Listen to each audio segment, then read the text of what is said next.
Pinupuri ka namin, O Diyos, Ama, Anak, at Espiritu Santo.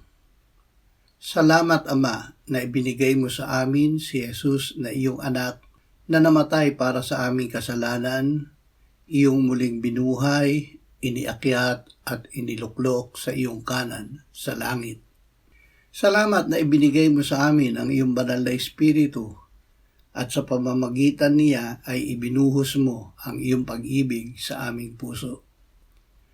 Panginoong Jesus, isinusuko naming muli sa iyo ang aming buong pagkatao upang sa pamamagitan mo ay maisuko namin sa Ama ang lahat ng nasa amin at siya ang maging lahat-lahat sa amin. Amen.